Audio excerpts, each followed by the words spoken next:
자, 그런가 하면 여론조사 하나 더 보겠습니다. 5주치 변화를 저희가 한번 분석을 해봤습니다. 덜지쿠쇼 이 미디어월이 워낙 넓기 때문에 뭐 5주치 뭐 원하신다면 존재하지 않겠지만 뭐 3년치 이런 것도 다 저희가 분석해드릴 수 있습니다. 대선 후보 지지도 변화 5주치 윤석열, 이재명, 안철수, 심상정 후보의 지지율 변화를 한번 살펴볼까요? 먼저 윤석열 후보가 42.3에서 출발을 해서 이재명 후보에게 오차범위 내이긴 합니다만 그래프의 위아래가 바뀐 적도 있었습니다. 그러다가 다시 최근에 36.9, 36.5로 굉장히 초박빙 양상으로 하락세를 반등했다라는 평가가 나오고 있고, 반면 이재명 후보는 38.5에서 한때 빨간색보다 위에 점을 찍었던 적도 있었지만 최근에 다시 지지율이 하락하는 양상을 보이고 있습니다. 안철수 후보는 보시다시피 드라마틱한 상승 곡선을 그려내고 있고, 잠시 후에 이야기 나눠보겠지만 이에 반해 심상정 후보는 주목을 못 받고 있어요. 얼마 안 되던 지지율 2.7을 더 까먹었습니다. 1.6. 그렇기 때문에 심상정 후보 어제 일정을 잠정 중단하겠다라고 선언하기도 했을 겁니다. 여론조사 하나 더 보겠습니다.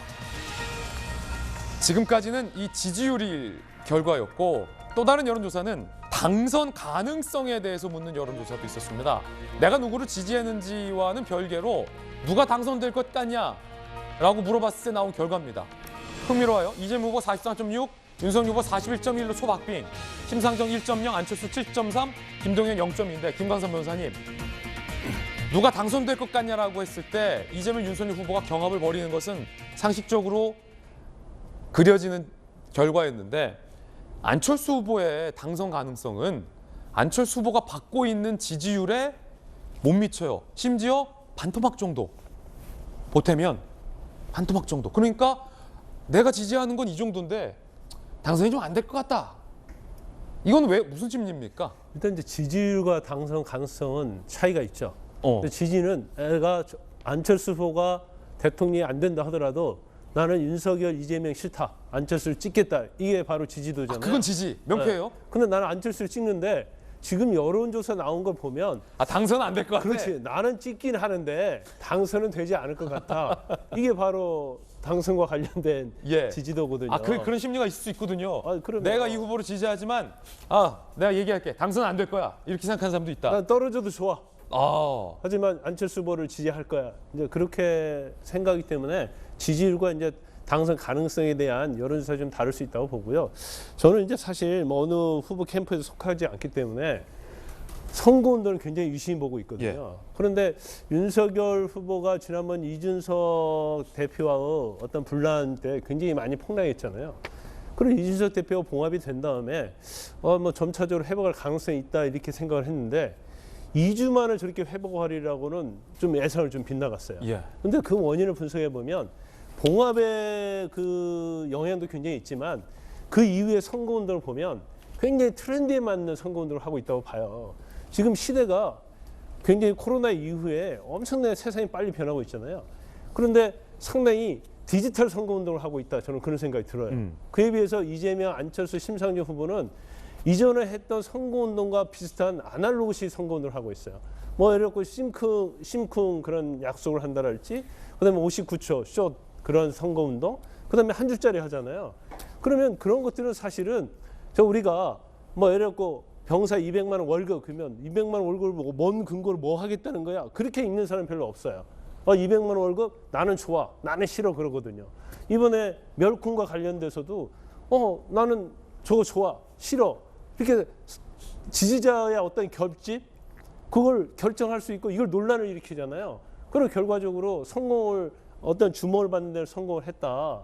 그런데 이재명 후보가 예를 들어서 메타버스를 한번 생각을 해봐요. 자, 버스를 타고 전국을 돌아다녀요. 이건 굉장히 시간이 많이 걸려요. 비대면 시대에 있어서 대면 오는 사람 몇 명 대면할 수 있겠어요. 결과적으로 따지면 현재 어떤 흐름 자체의 선거운동을 굉장히 윤석열 후보가 이준석 대표하고 결합을 한 다음에 굉장히 치고 나가는 선거운동을 잘하고 있다, 저는 그렇게 봐요. 그래서 그런 것들이 특히 2030에 영향을 많이 미치고 있고 전체적으로 선거의 판도를 상당히 좀 흔들고 있다, 이렇게 봅니다. 김광선 변호사님의 어떤 주관적 견해가 담겨 있는 해석이었습니다. 근데 이재명 후보 측에서는 그 메타버스는 굉장히 좀 성공적이었다라고 평가하고 있잖아요. 네, 지금 현 시대에 맞는 정치는 결국에는 경청의 정치인이라고 저희는 생각을 하고 있거든요. 많이 듣고 공감의 정치를 행했을 때 지지자들의 의견과 이제 그 지지도가 올라갈 것으로 저희는 보고 있기 때문에 메타버스는 그래도 성공적이게 많은 분들의 의견을 잘 듣고 있다 이렇게 보고 있고요. 사실 처음에 이재명 후보가 윤석열 후보를 이제 지지율로 이겼을 때 이때 당시에도 사실 골든 크로스가 아니고 저희는 데드 크로스라고 봤습니다. 사실상 그 이재명 후보가 올라가서 지지율이 역전된 것이 아니었고 윤석열 후보가 떨어짐으로써 이렇게 데드 크로스라고 저희는 판단을 했었기 때문에 지지율에 일입하지 않고 국민들께 어떠한 정책을 보여드릴지를 고민하고 있다 이렇게 말씀드리고 싶고요. 예. 사실 한 가지 더 말씀드리면 윤석열 후보가 다시 한번 올라가고 있는데 당연히 저희는 고삐를 좋을 수밖에 없는 상황인데 이것이 오히려 연계의 힘이 아닐까 이런 생각도 해보고 있습니다. 예, 전용기 의원의 의견도 들어봤습니다. 지지율 상승세를 받고 있는 안철수 후보가 민주당으로부터 집중 견제를 받고 있습니다. 급기야 최근에는 윤석열 아바타다라는 비판도 민주당 측에서 나온 바 있었습니다. 안철수 후보의 이야기 한번 들어보시죠. 우리나라 가장 큰 폐해, 기득권 양당이라고 생각합니다. 자기 편은 틀려도 보호하고 다른 편이면 세종대왕이나 이순신이라도 나쁜 놈으로 취급하는 그런 판단 기준이 나라를 발전시킬 수가 있겠습니까? 이제야말로 진영과 이념의 정치에서 벗어나서 과학과 실용의 정치로 나아가야 한다.